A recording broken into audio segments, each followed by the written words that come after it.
తర్వాత ఇది కామెడీ. ఏంటిది? కామెడీ. పవన్ కళ్యాణ్ గారి టూర్లో ఒక అగంతకుడు ప్రవేశించాడు, అతని వల్ల ప్రాణహాని ఉంది మా నాయకుడికి, దీని మీద మీరు యాక్షన్ తీసుకోవాలి. ఎవరు తీసుకోవాలబ్బా? అంటే ప్రభుత్వం ఫెయిల్యూరా?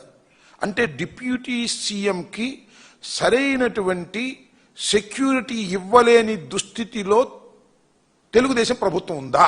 నా ప్రశ్న.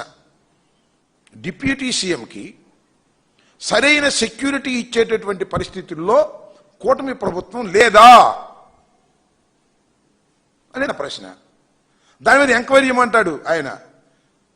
వాడెవడో పాపం ఏదో రామరాజ సిన్హా అని ఒక వీడియో పెట్టాడు, చూసారా మీరు? అయ్యా, నేను పవన్ కళ్యాణ్ గారి అభిమాని అండి, ఆయన చూడటానికి వెళ్తున్నాను. చూడటానికి వచ్చి చూసి భయపడతాడు, నాకు అర్థం కాలేదు. నేను చూడటానికి వెళ్ళానండి, ఆయన అభిమాని అండి, ఇప్పుడు 15 సార్లు బ్లడ్ ఇచ్చారండి చిరంజీవి గారి దానిలో అని చెబుతాడు ఆయన. తొందరపడి ఎందుకు ఈ కంప్లైంట్స్ నాకు అర్థం కాల. ఏమిటి మీ కంగారు, ఏమిటి మీ వ్యవహారం ఏంటి? చాలా తప్పు నాయన ఇది.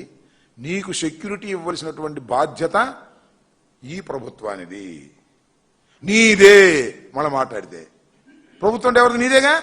You're deputy CM. Of course deputy CM అంటే కేవలం ఫోటో పెట్టుకోవడానికి డిప్యూటీ సీఎం అనే విషయం ప్రపంచానికి తెలుసు.